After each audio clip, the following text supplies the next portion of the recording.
네, 오늘 하나님께서 우리에게 주신 말씀을 같이 보겠습니다.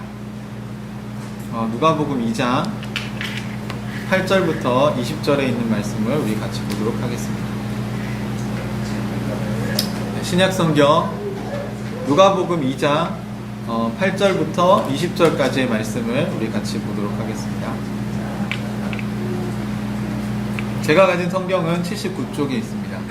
신약성경 누가복음 2장 8절부터 20절까지 다 찾으셨어요? 네. 네, 다 찾으셨으면 제가 한 절 읽고 또 여러분이 한 절 읽고 같이 교독하도록 하겠습니다. 여러분, 우리가 다 흩어져서 예배 드리지만 이 시간에 우리 같이 함께 하나님께 나아가면 좋겠습니다. 2장 8절 제가 읽고 그 다음에 여러분 읽고 교독하도록 하겠습니다. 그 지역에서 목자들이 밤에 들에서 지내며 그들의 양떼를 지키고 있었다.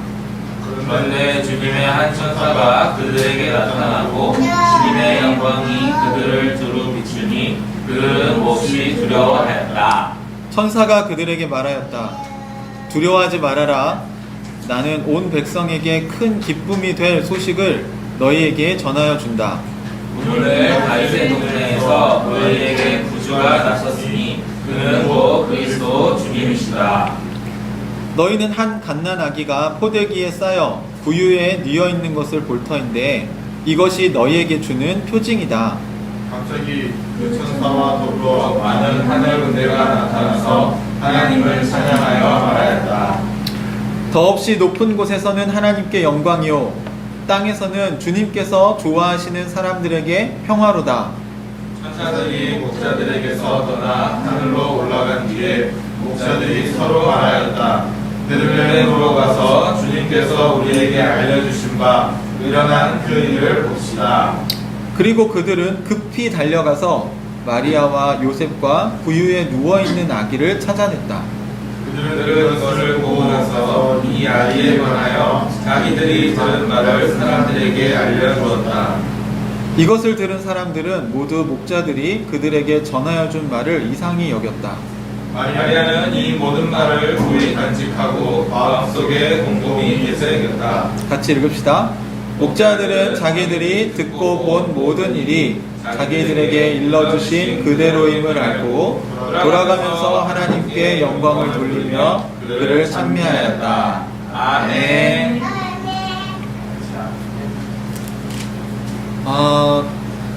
여러분 젊은 시절에 다 젊으시죠? 네. 네. 과거에 정정해 보겠습니다. 짝사랑을 해보신 경험 있으세요? 아니요. 주님이 보고 계세요. 안 해보신 분들도 계시군요. 네. 여러분, 짝사랑이라고 하는 거는 이제 두 사람 중에 한 사람이 좋아하는 걸 말하는 거죠. 그 짝사랑의 비애가 뭐라고 생각하세요? 이루어졌어요. 이루어지면 좋은 건데 이루어질 수 없을 때 아픔이 있고 슬픔이 있죠. 짝사랑이 이루어지려면 어떻게 해야 되죠? 내가 사랑하는 사람이, 내가 좋아하는 사람이 그 사랑을 받아주고 상대방도 나를 같이 사랑해 줄 때 그 사랑이 이루어지는 거죠.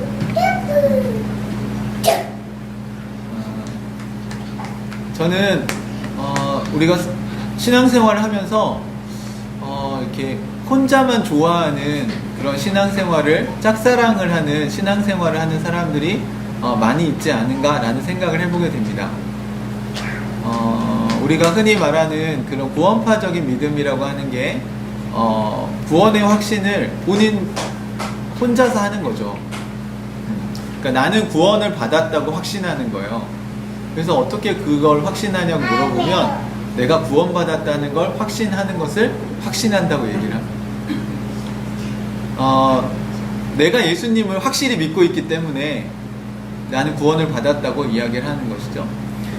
그러면 그 다음 질문이 생기는 게 예수님을 믿는다는 게 무엇인가 하는 것입니다. 어떤 예수님을 믿고 있는 것, 믿음을 우리가 구원이라고 얘기를 하는 걸까 하는 것이죠. 그럼 아마 여러분도 다 예수님을 주님으로 우리가 믿는 것을 믿음이라고 얘기한다고 생각할 것입니다. 제가 여러 번 여러분과 말씀을 나눴지만 예수님이 존재한다 또는 하나님이 존재한다라는 걸 믿는 것은요, 믿음의 출발점이지 그게 구원을 얻는 믿음은 아닙니다. 그러니까 쉽게 이야기하면 좋은 의사가 있다라는 걸 여러분이 믿는 것은, 그 의사의 존재를 믿는 것은요, 우리가 그 의사를 찾아갈 수 있는 출발점일 뿐이지 그 의사로부터 치료를 받은 건 아니죠. 그렇기 때문에 좋은 의사가 존재한다는 믿음으로 그 사람의 삶이 풍성해지진 않습니다. 그러니까 복음이라는 기쁜 소식이 여러분에게 전해졌어요. 여러분이 지금 앓고 있는 이 코로나 이 백신이 개발이 됐습니다. 좋은 소식 아닙니까? 하지만 그 코로나 백신이 있는 곳에 가서 주사를 맞아야 여러분의 삶의 자유가 주어지는 것이지, 백신이 개발됐군요, 그거를 믿는다고 해서 여러분의 삶에 그 자유가 주어지는 건 아니라는 것입니다. 주사를 맞고 여러분 안에 면역력이 생겨야 그 다음부터 이제 여러분이 자유롭게 되는 거고, 또 여러분만 자유롭게 되면 안 되고 그 소식을 누구에게 알려줘야 돼요? 여러분의 가족과 그 다음에 여러분의 이웃들에게 알려줘서 우리 사회 전체가 면역력을 갖게 되면 지금 겪고 있는 이 어려움이 모두 해소되지 않겠습니까? 지금 우리의 상황은 코로나에 마치 노예가 된 것과 같습니다. 우리가 굉장히 많은 영향과 지배를 받고 있어요. 여기에서 자유롭게 되는 방법은 그 사슬을 끊고 우리로 하여금 이제 마스크에서 해방되게 해주고, 우리가 이렇게 비대면 사회에서 다시 면대면 사회로 전환될 수 있는, 비대면과 면대면을 자유롭게 했던 시절을 우리가 떠올려 본다면 결국은 코로나 백신이 개발되는 게 얼마나 중요한가라는 것을 알게 됩니다. 그러면 믿음이라고 하는 것은 그것이 존재하냐 존재하지 않느냐의 믿음이 아니고요, 그 존재와 어떤 관계가 생기느냐, 그리고 그 존재와 소통이 일어나느냐가 굉장히 중요한 문제라는 것이죠. 그러니까 하나님의 존재를 믿으면 구원을 받는다라는 건 엄청난 착각입니다. 저는 하나님의 살아계심을 믿습니다. 그러면 이제 하나님과 소통할 수 있는 준비가 됐군요. 왜냐하면 그분이 살아있어야 가서 만날 수 있잖아요. 죽은 하나님은 만날 수가 없어요. 그래서 하나님이 살아계시다고 믿는 것은 우리가 그분을 만날 수 있다는 것이고, 그러면 우리가 그분을 찾아가서 우리 인생의 문제들을 가지고 그분과 씨름할 때, 그분과 소통이 일어날 때 우리에게 삶의 변화가 일어나고 우리가 그 자유를, 그 기쁜 소식을 우리 것으로 누릴 수 있게 된다는 것입니다.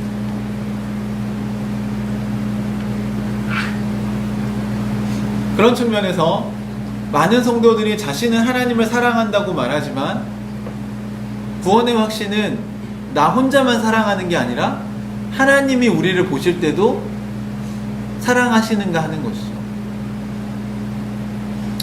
네, 그동안 이제 복음을 얘기할 때요, 여러분, 하나님은요 우리를 사랑해야만 하는 마치 의무가 있는 것처럼 얘기를 했어요. 근데 여러분, 그건 의무가 아니고요, 하나님이 자발적으로 선택하신 겁니다. 사실 하나님은 우리를 사랑해야 될 책임이 없으세요. 오히려 하나님은 인간을 심판하셔야 돼요. 왜냐하면 하나님을 무시하고 떠났기 때문에. 온 우주를 만들고 인간을 만드신 그분인데 사람들은 하나님을 존중하지 않습니다. 그분을 경외하지도 않고요, 그분을 이렇게 존경하지 않아요.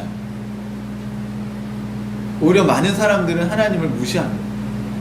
심지어 우리가 지금 고통받고 있는 이유 중에 하나는 교회에서 하나님을 믿는다고 생각하는 사람들조차, 그러니까 저는 이거 구분하기 위해서 자칭 그리스도인이라고 얘기했어요. 자기 스스로 그리스도인이라고 생각하는 사람들이, 그리고 교회를 다닌다는 사람들이 하나님을 무시하고 있어요. 어떻게 알 수 있습니까? 하나님이 주신 말씀대로 살지 않는다는 거예요. 그러면 이런 것과 같죠. 당신은 정말 훌륭한 의사입니다. 제 병을 고칠 수 있다고 저는 믿습니다.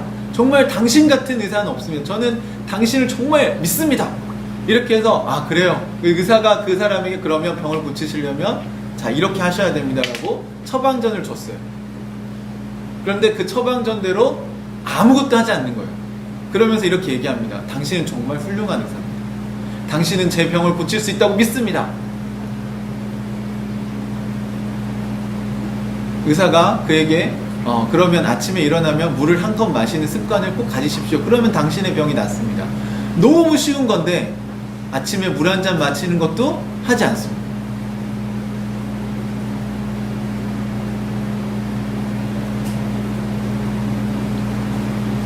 사랑하는 형제자매 여러분, 우리가 하나님을 사랑하는 것도 중요하지만요, 더 중요한 건 뭐냐면 하나님이 우리를 사랑하시는가 하는 거예요. 하나님이 우리를 어떻게 사랑하시는가 하는 거죠. 구원의 확신이라고 하는 건 우리 스스로만 확신을 해서는 안 되죠. 우리가 해야 될 일과 하나님이 하셔야 될 일이 있는 겁니다. 여러분, 이게 그러니까 서로 사랑하는 것과 같은 거예요. 제가 어떤 사람을 사랑한다면 제가 그 사람을 당연히 사랑하는 건 제가 알겠죠. 그 사람 사랑한다는 건 여러분 자신이 알고 있습니다. 그거 누가 결정하는 겁니까? 여러분이 결정하는 거예요. 내가 하나님을 사랑하기로 결심한 겁니다. 그런데 상대방도 저를 사랑해 줘야죠. 근데 상대방이 저는 사랑하는데 상대방은 저를 사랑하지 않을 수 있습니까? 없습니까? 있죠? 이 인격적인 겁니다. 제가 칼을 들이밀고 그 여자의 사랑을 뺏어낼 수는 없는 거예요. 그리고 그 상대방이 저를 사랑해 줘야 될 의무가 있습니까? 아니죠. 그리고 그런 의무로서 사랑하기를 우리는 바라지도 않습니다. 수많은 남자들이 있는데 제가 좋아해야 되는 거죠. 짝사랑의 비애는 상대방이 나를 사랑해주지 않으면 이게 스토커가 되는 거예요. 내가 아무리 사랑한다고 해도 상대방은 싫어요. 그러면 여러분의 사랑을 어떻게 해야 돼요? 멈춰야 합니다. 그게 인격적인 거죠. 왜요? 진짜 사랑한다면 상대방이 싫어하는 거를 계속 할 수는 없으니까요. 그런 측면에서 생각해보면 오늘날 지금 일부 저는 그게 교회라고 생각하지 않는데 자칭 교회라고 생각하는 사람들이 하나님이 싫어하는 일을 스토커처럼 하면서 자신들은 하나님을 믿는다고 주장하는 것입니다. 하나님을 사랑해서 한다고 얘기하는 거예요. 근데 하나님은 한 번도 그런 사랑을 요구하신 적이 없다는 것입니다. 여러분, 이게 얼마나 끔찍합니까? 아니, 아무리 어떤 여자가 저를 막 쫓아다닌다고 할 때 제가 그걸 다 받아줘야 되는 건 아니잖아요. 근데 제가 좋아하지 않는 사람이 계속 그렇게 하면 얼마나 부담스럽습니까? 여러분, 입장을 바꿔서 한번 생각을 해보세요. 사람은 정말 자기중심적이에요. 내가 사랑하면요, 상대방이 이 사랑을 안 받아주는 거에 대해서 되게 서운하고 받아줘야 될 거라고, 나 같은 사람이 사랑을 해주면 받아줘야 될 거라고 착각을 합니다. 근데 반대로 입장을 바꿔보세요. 어떤 사람이, 어떤 남자가, 어떤 여자가 여러분을 막 쫓아다녀요. 근데 여러분은 그 사람 너무 싫어요. 그러면 여러분 그 사랑을 여러분 받아주셔야 됩니까? 그럴 수 없죠. 그거 얼마나 힘든 일입니까? 상상만 해도. 그런 인기라도 누리고 싶으신 건가요? 아니죠, 여러분. 우리가 정말 이상한 사람이 쫓아다니면요 너무 힘들어요.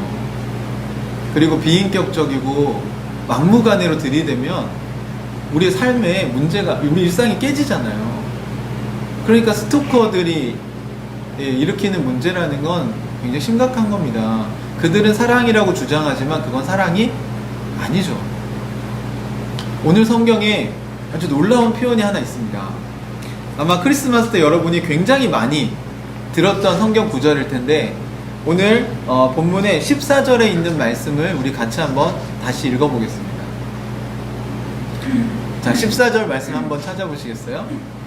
아마 크리스마스 때만 되면 정말 교회 곳곳에 걸려있던 성경 구절입니다. 같이 한번 읽어볼까요? 시작. 더없이 높은 곳에서는 하나님께 영광이요 땅에서는 주님께서 좋아하시는 사람들에게 평화로다. 하늘에는 영광이요 땅에서는 평화로다. 이런 성경 말씀 기억나시죠? 이거를 조금 더 본문에 가깝게 지금 새 번역은 번역을 했습니다. 자, 무슨 얘기냐면 더없이 높은 곳, 하늘을 더없이 높은 곳으로 번역했는데 유대인들에게 하늘은 뭐라고 제가 말씀드렸습니까? 네, 그건 하나님이 계신 곳이에요. 그러니까 물리적인 스카이를 말하는 게 아니라 헤븐을 의미합니다. 이것은 물리적 공간이 아니고요, 하나님이 존재하신 어떤 곳입니다. 하나님 나라를 이야기하는 거고, 거기서는 뭐가 이게 하나님께 영광이 되는 일입니다. 무슨 일이 지금 하나님께 영광이 되는 거죠? 아기 예수가 이 땅에 태어난 일이 하나님 나라에서는 이게 하나님을 영광스럽게 하는 거고요. 땅에서는 오늘 어떤 말이 추가됐어요. 땅에는 평화로다 이렇게 얘기한 게 아니라 땅에서는 주님께서 좋아하시는 사람들, 다른 번역에는 주님께서 기뻐하시는 사람들에게 평화라고 얘기했습니다. 그리고 우리가 성경을 잘 있는 그대로 봐야 해요. 이거를 이렇게 그냥 대충 보시면 안 됩니다. 여러분, 땅에서는요 그냥 평화가 아닙니다. 어떤 사람들에게 평화라고 얘기했습니까? 주님께서 좋아하시는 사람들에게 평화라는 겁니다. 그러면 주님께서 좋아하시지 않는 사람들에게 아기 예수의 탄생은 평화가 아니라 심판입니다. 이제는 빼도 박도 못하는 상황이 된 거예요. 왜? 하나님이 이 땅에 육신을 입고 오셔버렸기 때문에. 이제는 역사적 증거가 생겨버렸기 때문에. 그러니까 예수님을 보고 하나님을 믿지 못한다고 얘기하는 것은 눈에 보이는 하나님을 요구하잖아요, 사람들은 끊임없이. 근데 눈에 보이는 하나님으로 역사적으로 오셨다는 겁니다. 여러분, 기독교 신앙의 출발점은요 예수 그리스도입니다. 그러니까 예수님이 그리스도냐, 예수님이 메시아냐, 그러면 다 끝나는 거예요. 그러면 하나님 안 믿을 수가 없어요. 예수님이 하신 말씀이 진리냐 아니냐, 우리는 추상적으로 이 기독교 복음을 이야기하는 게 아니고요, 실제 역사적으로 일어났던 사건, 팩트 체크를 함으로써 기독교 신앙이 출발하는 것입니다.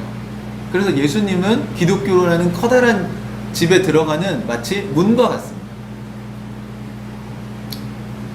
그러니까 여러분이 성경을 읽다 보면 뭐 여러 가지 이해가 안 되는 것도 있고, 왜 이렇게 하셨냐, 하나님이 이렇게 하셨냐, 이런 되게 많은 질문들이 생길 수 있는데요, 그거부터 시작하시면 안 돼요. 그건 벽이에요, 벽. 여러분, 벽으로 들어갈 수 없잖아요, 집에 들어갈 때. 문으로 들어가서 보면 그 벽이 이해가 되는데 밖에서 보면요 이해가 안 될 수 있어요. 그러면 문으로 들어가야 됩니다. 그러면 예수님이 이 세상에 오셨다는 게 어떤 의미고, 예수님이 이 세상에 하신 일이 뭐고, 예수님이 하신 일을 비추어 볼 때 하나님이 실제 하시는구나, 하나님은 이런 분이시구나 라는 걸 우리가 알 수 있다는 겁니다.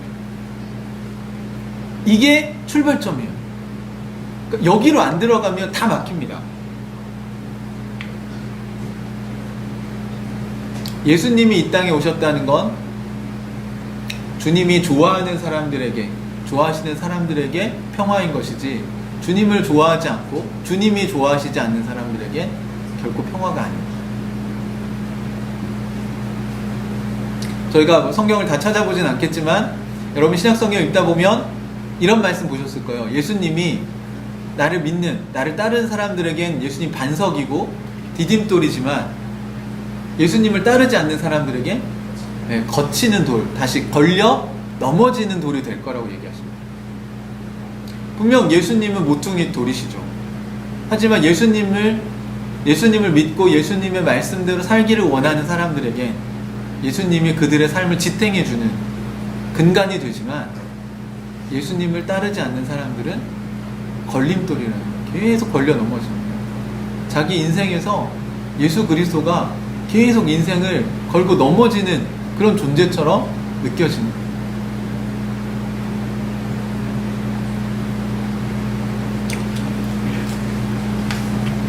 여기 보시면 땅에 있는 모든 사람에게 평화가 아니라 주님께서 좋아하시는 사람들에게 평화라고 얘기했습니다.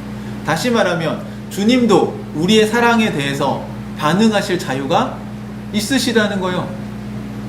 여러분, 하나님도 우리를 보시면서 이 친구는 내 백성이야, 이 사람은 내가 사랑하는 자야 라고 얘기하실 수 있고요. 어떤 사람들에게는 아니야, 내가 원하는 건 그게 아니야, 니들이 주장하는 건 지금 하나님 나라가 아니야, 네가 하는 방식은 내가 원하는 방식이 아니야. 주님도 거부하실 자유가 있으시다는 거예요. 여러분, 그게 심판입니다. 주님께서 좋아하시는 사람들이 있어요. 우리 지난주에는 마리아가 은혜를 입은 자라는 거에 대해서 우리가 묵상했잖아요. 그러니까 하나님의 은혜를 받아들인 사람들이 있는 거예요. 그리고 오늘은 뭐예요? 주님도, 주님이 좋아하실 수 있고 주님이 싫어하실 수 있습니다. 여러분, 구약부터 신약 계시록까지 쭉 보세요. 주님이 모든 사람을 사랑하시죠. 하지만 모든 사람이 하나님 나라에 들어가는 것 아닙니다. 다시 표현하면 모든 사람은 하나님을 믿을 수 있습니다. 하지만 모든 사람이 하나님 나라에 들어가는 건 아니에요. 믿음을 가질 수는 있지만 믿음을 가지진 않는다는 겁니다. 올바른 믿음을 얘기하는 거죠. 이것은 하나님과 우리와의 관계 속에 있는 겁니다. 여러분이 주님을 좋아하시나요? 당연히 그게 출발점이겠죠. 왜 내가 안 좋아하는 사람을 내가 어떻게 좋아할 수 있겠습니까? 그 다음 뭐예요? 상대방도 나를 좋아하냐는 거예요. 그때 우리는 그 서로 사랑하는 관계 속에서의 풍성함을 이제 누리게 됩니다. 얼마나 좋으면, 연애하다가 얼마나 좋으면 이제 같이 삽니까? 헤어지기 싫어서. 그게 부부 아니에요? 성경이 말하는 부부는 이런 겁니다. 지난번에 어디 청년부에 제가 가서 강의할 때, 이성교제 강의하면서 성경이 말하는 그런 결혼이라는 건 뭐냐 이런 걸 물어보던데, 여러분, 이게 짝사랑에서 서로 사랑하는 걸로 변하는 거예요. 서로 사랑하면, 여러분, 처음 사랑할 때보다 시간이 지날수록 서로에 대해서 더 많이 알아갈수록 사랑이 어떻게 되죠? 더 깊어지고 더 발전되고, 정말 이 사람 같은 사람이 없는 거죠. 서로 이렇게 갈등도 겪고 여러 가지 시행착오를 겪으면서 그 서로에 대한 사랑이 깊어지지 않습니다. 여러분의 아내나 남편만큼 여러분을 잘 아는 사람이 어디 있습니까? 또 여러분의 아내나 남편만큼 여러분의 있는 모습 그대로, 심지어 정말 남들에게 보여주지 못할 모습까지 다 보여줬음에도 불구하고 여러분의 곁에서 이렇게 신실하게 있어준 사람이 누가 있어요? 여러분, 다시 연애하시면요, 그거 처음부터 다시 하셔야 돼요. 지금까지 여러분 서로를 알아가면서 지내온 이 과정을 다 다시 해야 돼요. 새로운 사람을 만나면. 이게 또 하라고 하면 사실 쉽지 않을 수도 있습니다. 사랑하는 형제자매 여러분, 주님께서 우리를 좋아하실 때, 우리가 주님을 좋아하고 주님이 우리를 좋아할 때 여기서 서로 사랑하는 관계가 생겨나는 것입니다. 그러면 오늘 밤에 일하는 목자들, 사실 이들은 이스라엘 공동체에서 소외된 자들이었고, 종교 지도자들은요, 이 사람들을 되게 무시했습니다. 왜 무시했냐면, 목자들이 양을 치다 보면요, 종교적인 행사에 참석하지 못할 때가 있었어요. 오늘날도 주일 예배에 못 올 수 있잖아요. 주말에 근무를 하게 되면. 우리가 그 사람들 무시하면 안 돼요, 여러분. 중요한 건 뭡니까? 그 사람들이 주님을 사랑하는가예요. 사실 그런 분들이 직장에서, 일터에서 예배를 드리고 싶지만 못 드려서 다른 날 예배를 드리기도 하고, 또는 잠시 쉬는 시간에 하나님께 기도하기도 하고, 여러분, 그런 예배가 얼마나 값질 것 같으세요, 여러분? 그거 소중한 거잖아요. 그걸 주님이 모르시겠습니까? 주님은 우리의 마음에 생각까지 다 아시기 때문에 그래서 주님이 저는 훨씬 좋습니다. 여러분, 주님은 마음의 태도를 다 알아요. 어떤 태도로 드리는지. 마음에는 하나님을 사랑하지 않으면서 사람들에게 자신의 종교적 의를 과시하기 위해서 예배드리는 바리새인보다 사실은 야간에 또는 목장을 비울 수 없어서 목동의 일을 할 수밖에 없는, 또는 먹고 사는 문제 때문에, 생계 때문에 근로를 할 수밖에 없는 노동자들의 그 직장에서, 일터에서 예배, 이걸 얼마나 소중하게 여기시는가 누가복음이 보여주고 있는 것입니다. 여러분, 천사는 바리새인이나 제사장을 찾아간 게 아니라 아기 예수가 탄생했다는 이 중요한 소식을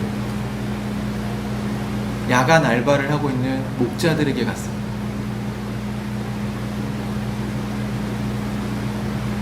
성전에 천사가 나타난 게 아니라 들판에서 양을 치던 목자들에게 천사가 나타났다는 거예요. 그래서 그들에게 아기 예수가 태어났다는 이야기를 하고 있습니다.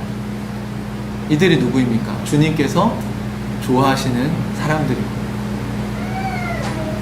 그들은 자신의 일상에서 최선을 다하며 살아갑니다. 그러면서도 하나님에 대한 마음이 있는 거예요. 주님께서 그들의 예배를 귀하게 여기시죠. 오늘 그들이 주님의 예배를 귀하게 여긴다는 걸 어떻게 알 수 있습니까? 그들이 천사들이 전해준 메시지에 보이는 반응을 통해서 알 수 있습니다.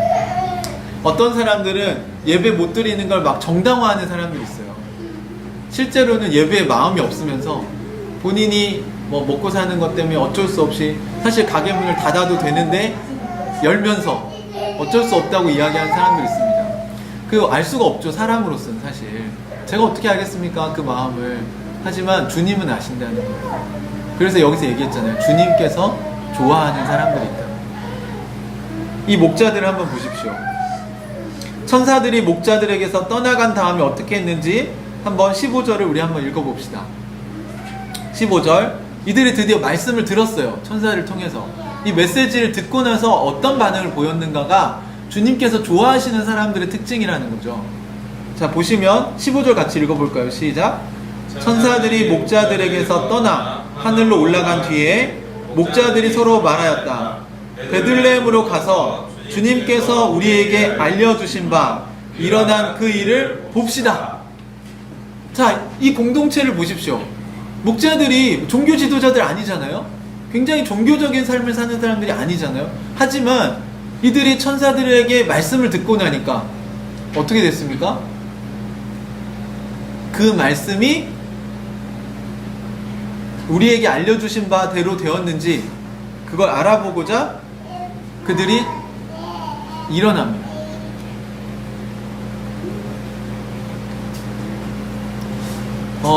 사랑하는 형제자매 여러분, 교회 공동체에는요, 이 말씀을 묵상하고 나누는 일, 그리고 우리 설교 시간에 이렇게 메시지를 들었잖아요. 말씀을 듣고 나서 여러분 그 말씀을 나누는 일이 굉장히 중요합니다. 그 말씀은요, 추상적이거든요, 여러분. 근데 이 말씀이 여러분 안에서 여러분 안에 계신 성령님과 소통하는 과정을 통해서 구체화되어 줘야 됩니다. 여기서 예배를 드리지만 은홍 형제에게 말씀하시는 게 다르고 영화 형제에게 말씀하시는 게 다르고 지훈 형제에게 말씀하시는 게 달라요. 또 여러분의 일상이 다르잖아요. 여러분의 직장이 다르잖아요. 가정의 상황이 다르잖아요. 그러면 오늘 그 우리에게 하나님이 무슨 말씀을 하고 계신가 하는 거예요. 사실은 주일 설교는요, 그냥 일주일에 한 번 듣는 거잖아요. 여러분은 사실 일주일 내내 주님과 함께 살고 계시지 않습니까? 여러분 안에 계신 성령께서 이미 여러분에게 어떻게 살라고 얘기를 하셨을 거예요. 여러분이 큐티할 때 주님이 여러분에게 말씀하셨을 거예요. 여러분이 잠시 기도할 때 여러분 안에 주님이 이거를 기뻐하시는구나, 또는 주님이 이렇게 살라고 하시는구나, 아니면 사람들과의 교제 속에서 하나님이 여러분에게 이야기하셨을 겁니다. 때로는 남편을 통해서, 때로는 아내를 통해서, 심지어 어떨 때는요, 아이들의 입을 통해서 하나님 우리에게 메시지를 알려주십니다. 주님이 좋아하시는 사람들 어떤 사람들입니까?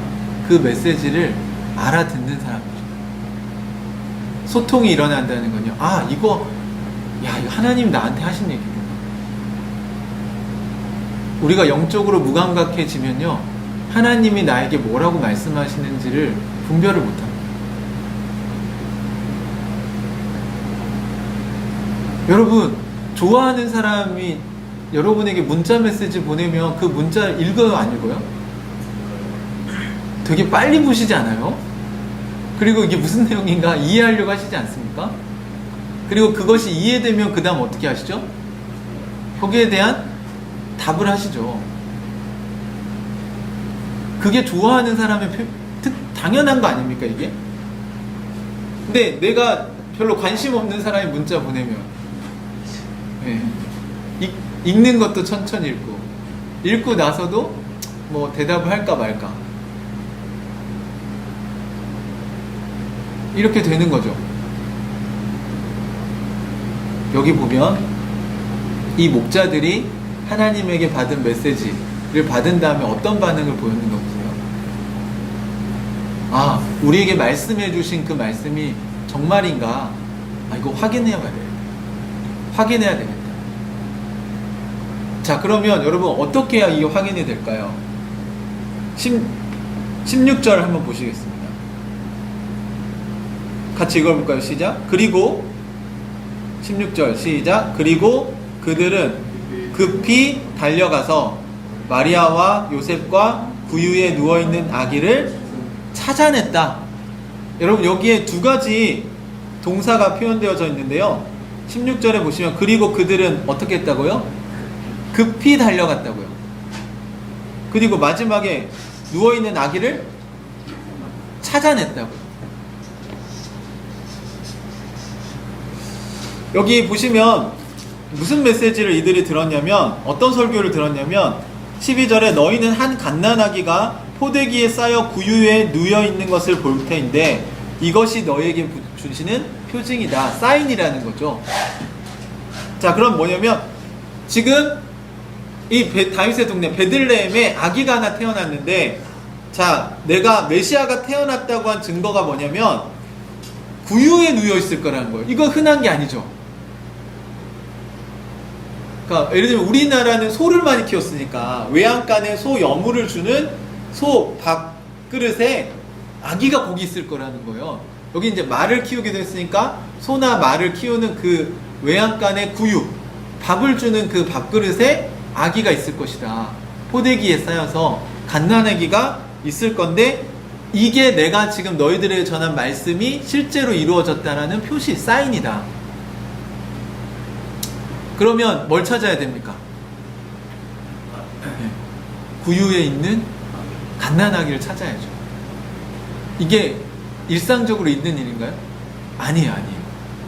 이거는 이런 일이 어떻게 아기를, 여러분 아기 나가지고 개 밥그릇에 이렇게 놓으시겠어요? 그럴 수 없죠.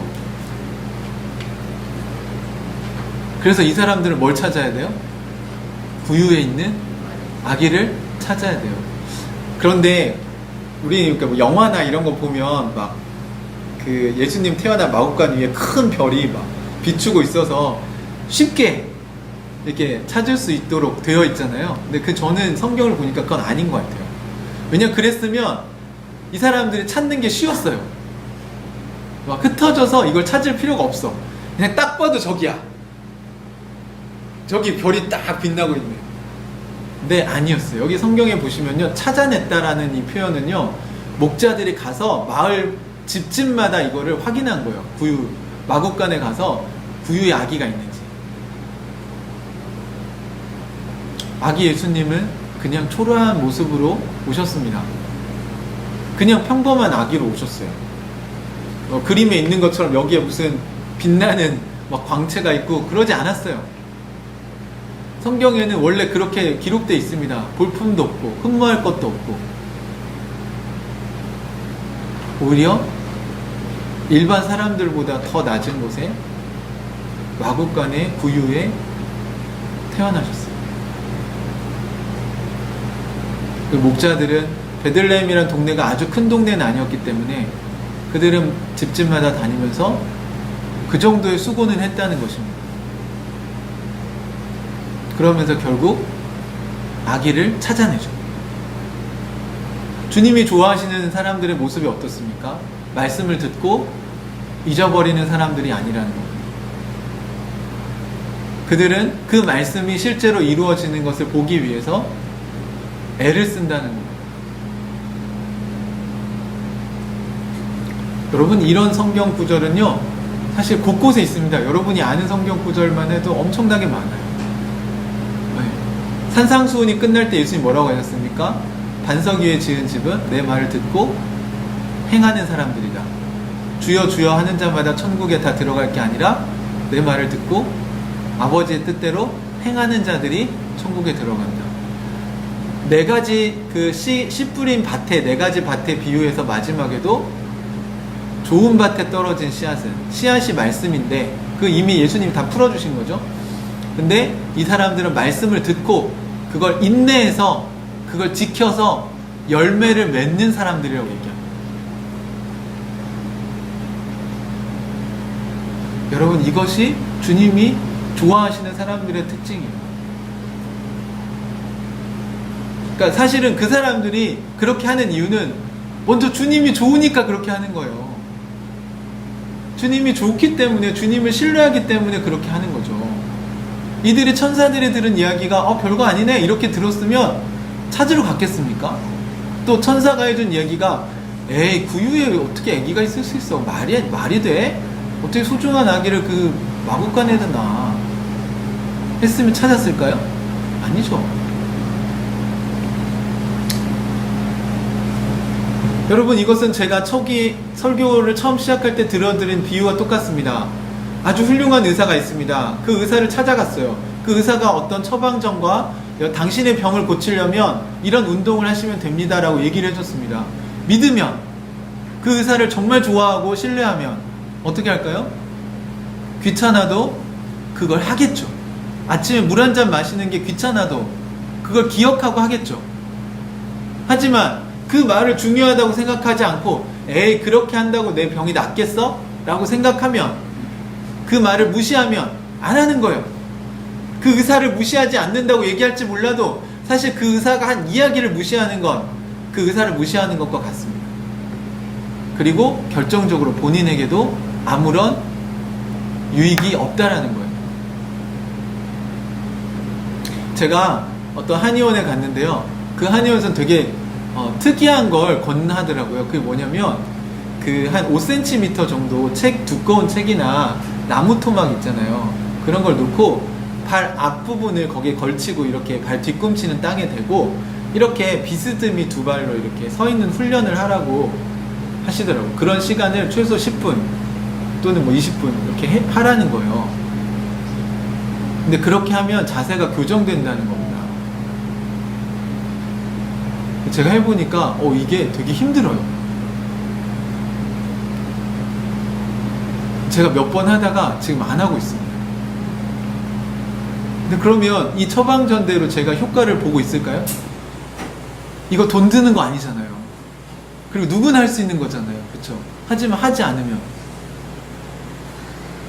아무 도움이 되지 않는다는 거예요. 행하는 것이 얼마나 중요합니까, 여러분?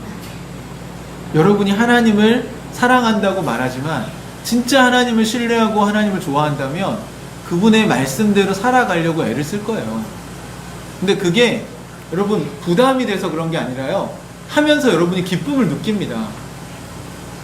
당연히 그렇게 가야 돼요. 그게 없으면 여러분 우리가 율법에 짓눌려서 살아가게 됩니다.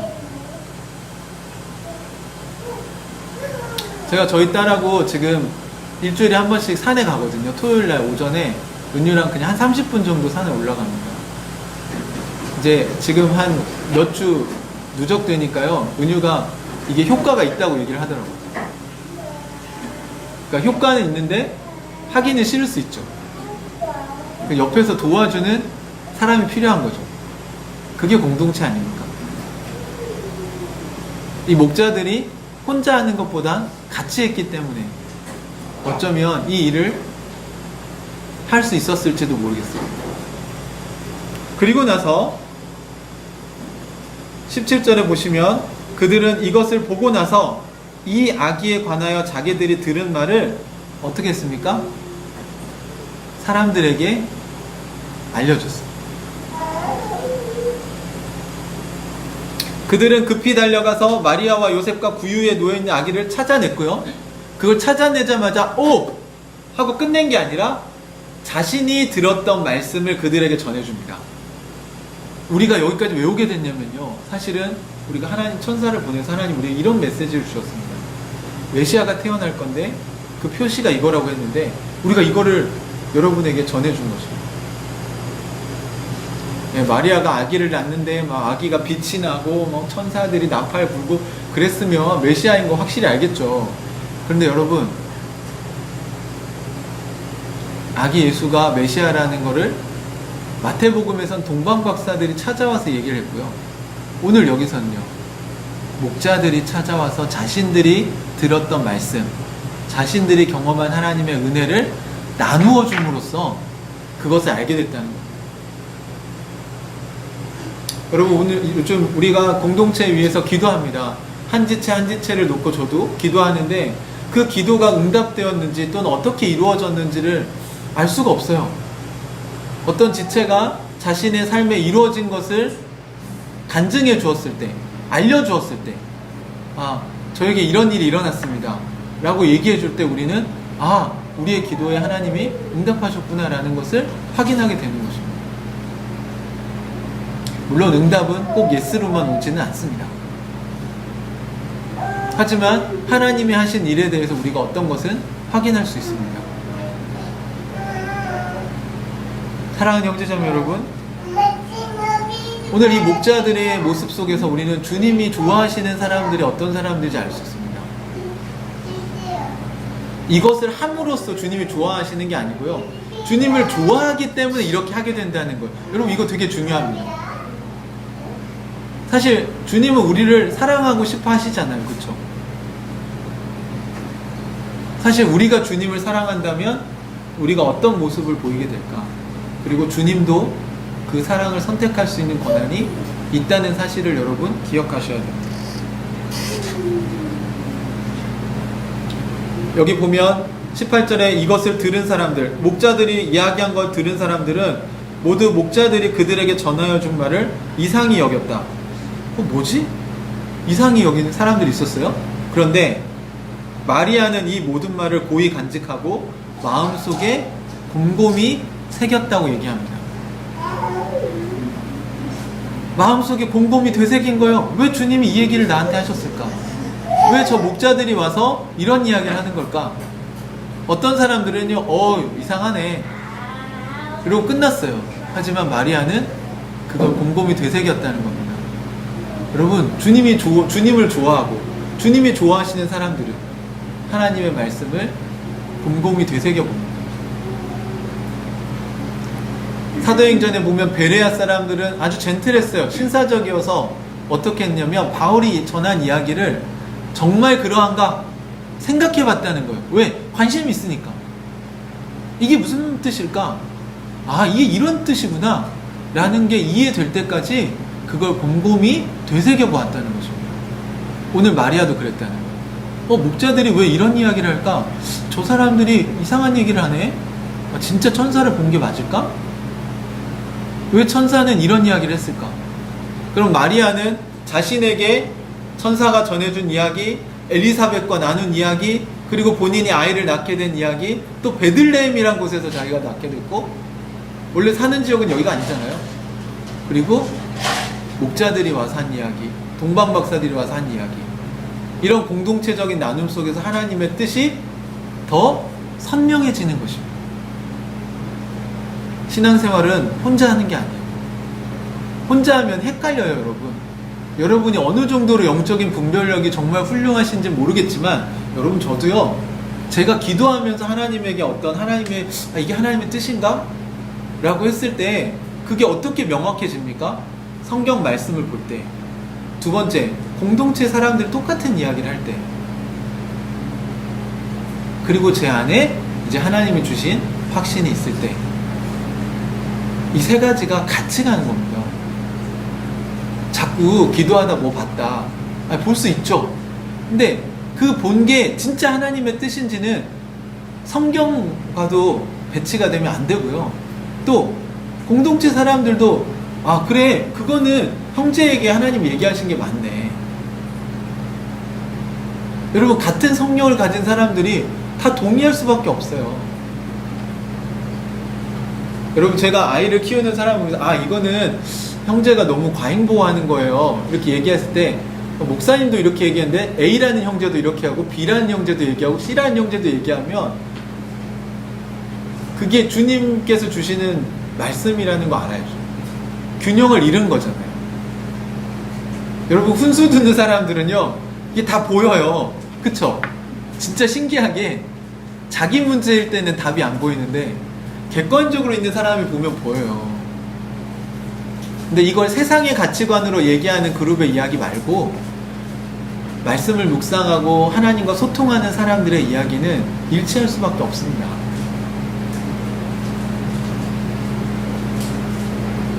주님을 좋아하고 또 주님이 좋아하는 사람, 그것이 교회입니다. 오늘날 문제를 일으키고 있는 사람들을 왜 제가 교회라고 얘기를 안 하고 싶고 왜 그들을 자칭이라고 자꾸 얘기하냐면 자기는 좋아할지 몰라도 주님이 볼 때는 아닌 거예요. 여기 목자들을 보십시오. 그들은 주님이 말씀하신 것에 따라 순종한 거지 자기들이 주님을 조종하는 게 아니에요. 어떻게 감히 하나님한테 까분다고 얘기할 수 있어요? 하나님이 어떤 분이신데 온 우주의 창조주를 먼지 같은 인간이 뭐 조종할 수 있다고요? 이게 타 종교와 기독교가 다른 점입니다. 종교가 발전하면서요, 처음에는 자연을 숭배했죠. 원시 시대에는. 그 다음 좀 지나니까 우상을 깎아 만들어서 뭔가 조각을 만들고 금칠을 하고 그걸 섬겼죠. 철학과 이제 뭐 문학과 이런 게 사상이 발달하면서는 뭡니까? 정신적인 신을 만들어내면서 지금은 뭔가 고상한 종교고 고등 종교라는 걸 만들어내요. 그런데 원시 시대든 지금 고등 종교든 공통점이 뭔지 아세요? 인간이 신을 만들어내고 그 신을 조종하려고 한다는 겁니다. 기독교의 하나님은요, 하나님이 만드셨고 하나님이 창조주시라는 겁니다. 우리가 하나님께 뜻을 맞추는 거지 하나님이 우리에게 맞춰지는 게 아니에요.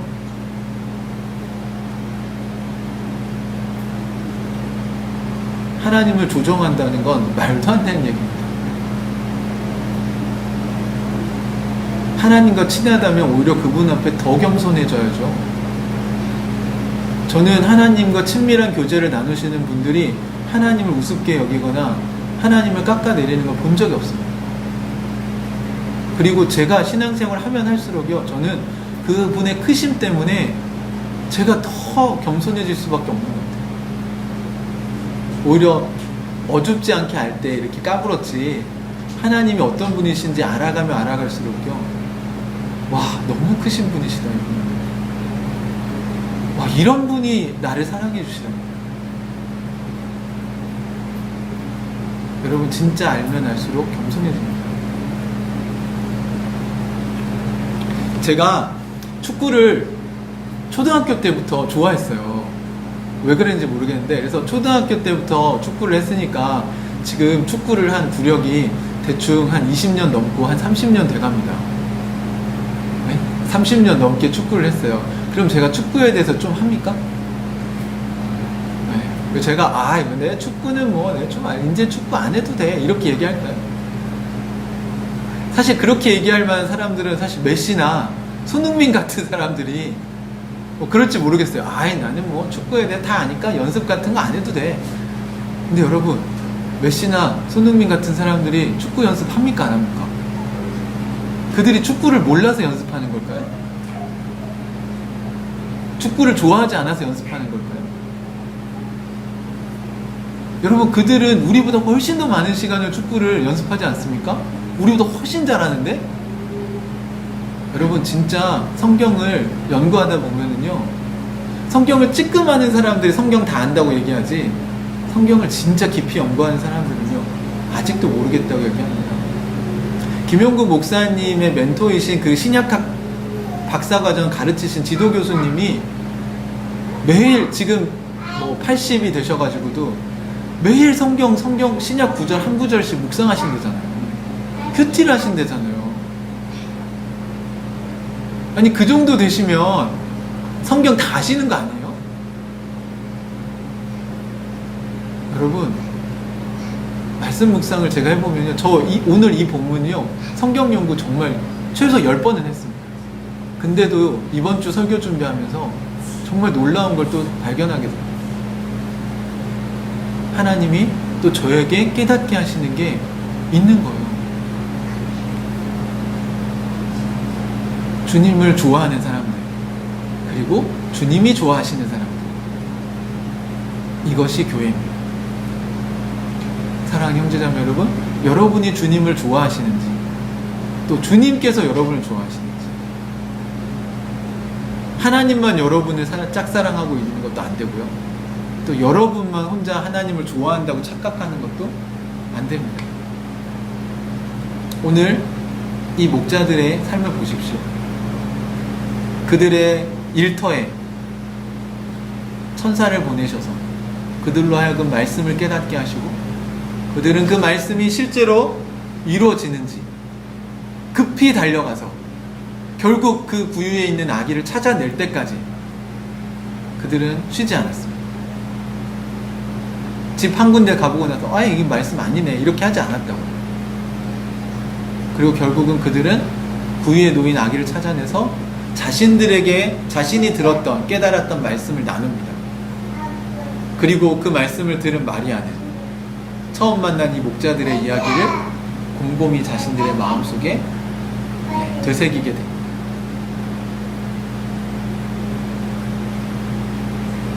여러분 성경의 예언은 제가 미리 예자가 아니라 예금하는 예자라고 말씀드렸죠? 바로 이런 거예요. 마리아처럼 마음에 예금해 두는 거예요. 저축하듯이 말씀을 자기 속에 두는 것을 성경은 이야기하고 있어요. 여러분 아마 그런 구절들 많이 보셨을 거예요. 내 말씀을 너희의 마음에 두었다.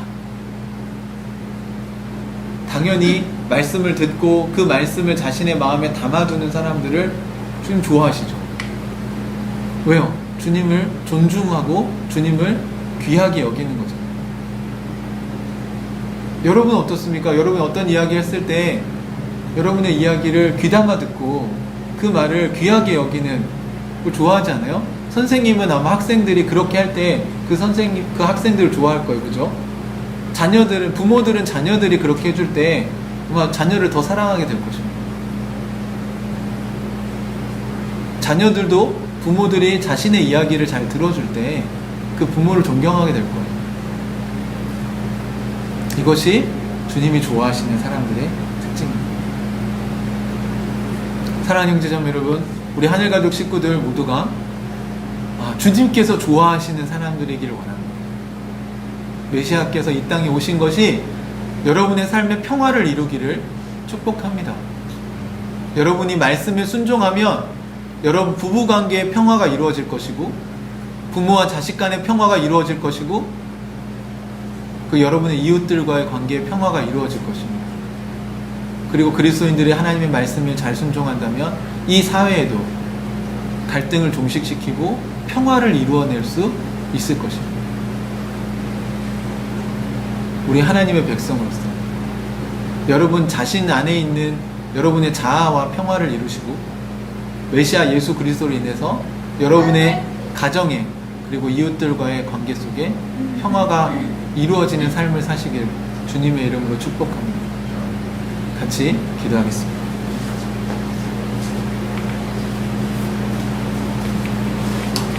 사랑하는 형제자매 여러분, 이 시간 우리 자신을 오늘 좀 깊이 돌아봤으면 좋겠습니다. 여러분은 주님을 좋아하시나요? 자, 그렇다면 주님은 여러분을 좋아하십니까? 여러분 하나님의 관점에서 한번 여러분 자신을 돌아보십시오. 우리는 목자들처럼 주님의 메시지를 받고 소통하고 있는가? 또 그 받은 말씀을 가지고 살아내려고 애쓰고 있는가? 그리고 그 삶의 열매를 확인하고 나서 주님께서 하신 일에 대해서 우리가 남들과 나누면서 기뻐하고 즐거움으로 예배하며 살아가고 있다. 그래서 결국 주님이 우리에게 세상이 줄 수 없는 평화를 주시겠다고 했는데 그 평화가 내 삶에 이루어지고 있다. 그렇다면 여러분은 주님께서 좋아하시는 사람입니다. 만약 그렇지 않다면 여러분 회개하고 우리의 방향을 바꿔야 합니다. 여러분, 우리가 왜 주님의 말씀을 이렇게 사모하지 않는지, 정말 시간의 문제인지, 아니면 에너지의 문제인지, 아니면 우선순위의 문제인지, 아니면 내가 진심으로 주님을 좋아하는 마음이 식었기 때문인지, 이 시간 우리 주님과 기도하면서 이 문제를 주님과 상의했으면 좋겠어요. 주님 저를 좋아하시나요? 저는 주님을 좋아하고 싶습니다. 주님 저를 도와주십시오. 주님 저에게 힘을 주십시오. 주님 말씀을 깨닫는 은혜가 먼저 임하게 해주십시오. 주님 저에게도 천사와 같은 사람들을 붙여주셔서 주님의 메시지를 제가 알아들을 수 있게, 깨달을 수 있게 주님 저에게 들려주십시오. 제가 그 말씀대로 살기를 원합니다. 같이 기도했으면 좋겠습니다. 같이 이 시간 기도하는 시간 갖겠습니다. 같이 기도합시다.